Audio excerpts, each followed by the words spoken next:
It is a big day in your favorite chamber, the House of Representatives, as Speaker Mike Johnson calls them back in. This is going to be the first time that they've voted since September 19th.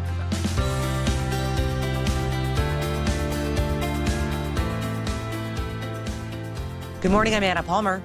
And I'm Jake Sherman. And welcome to the Daily Punch, brought to you by Punchbowl News. It's Wednesday, November 12th, 2025. Welcome back, members of the House who returned to the Capitol today after the longest shutdown in U.S. history. Let's get in the mix. Here are your Washington headlines of the day. Number one, what to watch in the House as the longest shutdown in U.S. history comes to a close. Number two, House moderates Obamacare moment. And number three, the latest in redistricting. All right, Jake, let's get to it. It is a big day in your favorite chamber, the House of Representatives, as Speaker Mike Johnson calls them back in.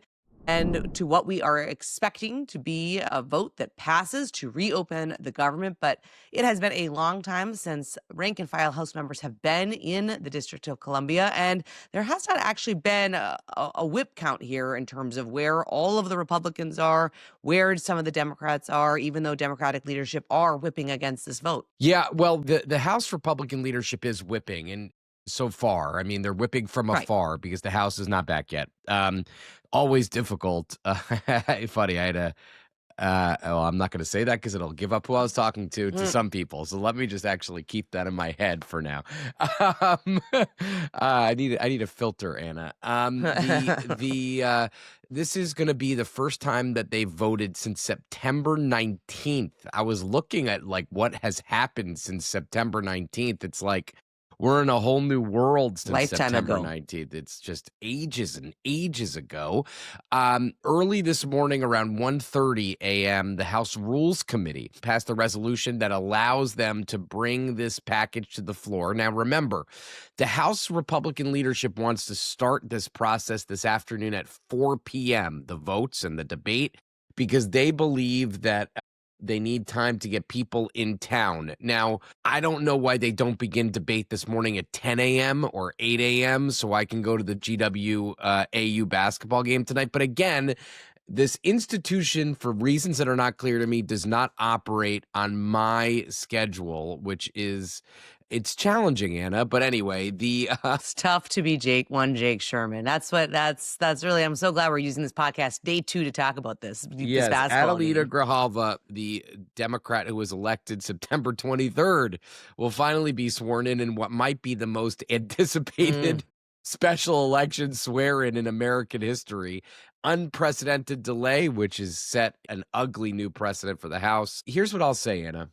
As of last night and even late last night, the House Republican leadership and the White House did not feel alarmed at anything they were seeing on the whip front. That doesn't mean they shouldn't be alarmed because these are human beings who are imperfect. People lie to them. People, they think they can move people that they can't. But I'll just say this. There is no reason that I can understand not many substantive reasons that people should vote against this thing. And I think that they will pass this. There are a bunch of Republicans who I think could be a problem, including MTG, Victoria Spartz, Warren Davidson, Thomas Massey.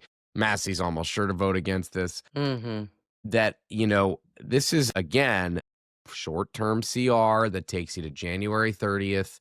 Coupled with a minibus. And I think there will be a number of House Democrats who vote for it. Remember, they're going to look at the board and they're going to see how their friends are voting, how their allies are voting, and they're going to probably vote the same way as some of them. But Anna, what say you on that? And then we could talk a little bit more about other things. I want to talk just quickly on this, and let's move on to the future because it does feel a little bit like a foregone conclusion. I mean, we'll see. Obviously, the numbers are tight, and Johnson's going to need every single Republican that he can get. I think the other big question here is what some of these more moderate Democrats do. On the last time, it was just Jared Golden. The Democrat from Maine was the only Democrat who voted for the package. So when it comes to that, it's going to be interesting to see how do some of these more moderate Democrats, do they stick with Jeffries, or is there a protest vote, or is there a sense like, hey, it's time to reopen the government? They've got their own personal politics in their state. But I think what's important is moving forward, right? Because as much as this will be a test for Johnson so far, the White House doesn't think Donald Trump's going to personally get involved. Of course, I'm sure he will if he needs to make some calls to House Republicans today to get it across the finish line. But they're expecting that vote around 7 p.m. or so. And I think the big thing, hey, it's going to be optimistic. The big thing here is... No, it's actually not. People should actually just be honest about what they think the vote's going to be and not put a time on it. Because then they're gonna, why would you get in, why would you rush in if you're a House a member of the House? But just say, these are adults. Just say, get there in the damn morning as soon as you can, and we're going to have a vote as soon as we can. I don't know. That's my view of the situation. But anyway, that's not how it's ever worked ever since the history of our coverage of this chamber. That's for sure. I guess. But let's think about, and I think we detail this, kind of the three challenges that Speaker Mike Johnson has in the coming weeks. And the first of which is the fact that this new CR runs only 79 days. Jake, I mean, that is going to be very compressed, especially over both the Thanksgiving and Christmas holidays. For the fact that this next phase of the fiscal year 2026 spending fight is going to be even more difficult here, in order for leadership and the four corner appropriators to get on the same page. Yeah. Labor H, CJS, Defense, Homeland Security. This is going to be a tough thing to do. I mean, the speaker has told people he has a plan, he has a strategy, and I believe it, I guess. But getting those bills together is going to be very difficult. Number two, let's be honest, the shutdown did nothing on the Obamacare credits. Senate vote, yes. House vote, not guaranteed. Johnson is going to have to be he wants to pass a bill by the end of the year. I don't know what that bill would say. Neither does he at this point. Considering Republicans have struggled on health care for more than a decade, that's going to be a real fast clip to come together and find some unity among Republicans. I wish luck to all involved, as we always say. But if he doesn't do that, there's going to be Republicans that sign on to a discharge petition. Just bet your bottom dollar. It's political survival for a lot of them. This came up last night in the House Rules Committee. A bunch of Republicans said they were uncomfortable with this provision that allows the Senate to sue the government if they've been monitored by the government. Chip Roy said that the provision needs to be repealed, and he sounded pretty damn serious about it, and so did Austin Scott and Morgan Griffith. So this is going to be something Johnson has to deal with. Tom Cole, the appropriations chairman, I was watching Rules last night, said he knew nothing about this provision, and that's not great since he's the appropriations chair. Not a good look. And it ended up in the appropriations bill. And number four, the Epstein discharge petitions, this is going to come up for a vote. I mean, Adelita Grijalva is going to sign it, and it's going to be something. I mean, Johnson can't do anything. He could try to turn off the discharge petition. He has said he's not going to. I don't believe he's going to. But this vote's going to come up next week after, or I guess the week after Thanksgiving. It's going to come up in the near future, whenever that is. So he only has 2 legislative days to, he's got to bring it to the floor. It's not an option to just continue to punt this down. Yes, that's right. I mean, I think it's going to get signed, obviously, today or almost certainly today because she gets sworn in today. Nothing Johnson could do.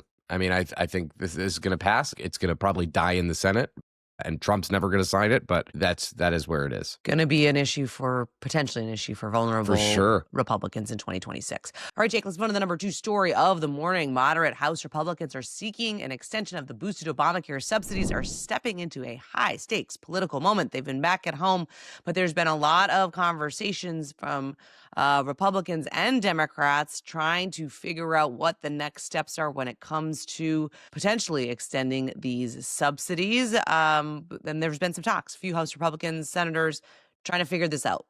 Yeah, as I said before, this is a political survival moment. I mean, we've been pretty clear that what the politics are. It's going to be very difficult for Republicans to blame Democrats in a swing district about the expiration of these credits when Republicans are in control of everything.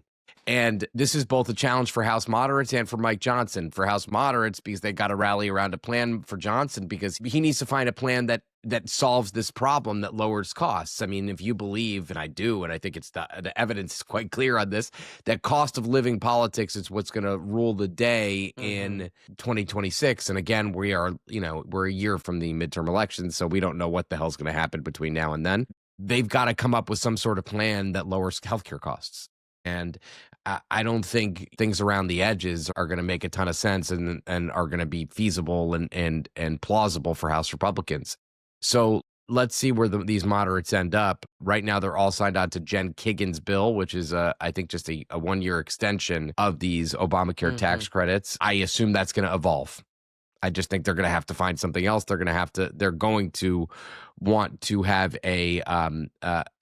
different plans and more complex plans. So this is something we're going to keep an eye on over the next couple of weeks.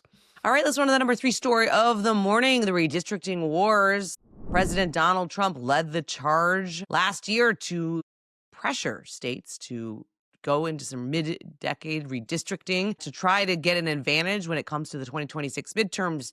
They did find that when it comes to Texas and a few other states. But man, Democrats have come roaring back in places like California, but also, surprise, surprise, Utah, Jake.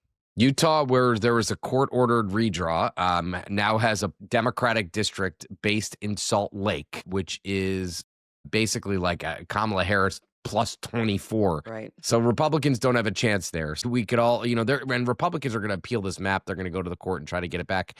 Here's what Allie and Laura point this out in their item. This makes it almost certain that they're going to have to go into Florida and redraw Florida, and they're going to have to go into try to pressure Indiana because it looks like this redraw is going to be a wash. And by the way, give Hakeem Jeffries credit. On flyout day, he said to us, that he thought it would be a wash, and he thought Republicans, and I thought Republicans could get 7 seats or something like that.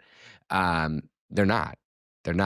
And, I've heard from people in the House Republican and White House political world say, look, Democrats are so ruthless. Like, well, this is a court which has ordered a redraw of this map and creating this Democratic seat, but they're going to want to go into Florida. You could just bet your bottom dollar they're going to put big pressure on Florida to drum up 3 seats for them. We shall see. Very interesting. A lot of effort, money, and certainly will have a big potential impact in the 2026 midterms. We are going to leave it there. Thanks so much for listening. We appreciate it. If you like the Daily Punch, please share it on social media. Tell your friends. It's the best way for folks to find out about us. And of course, you can go deeper on all these issues and more and sign up for our free morning newsletter at punchbowl.news. Have a great day and stay safe, everybody.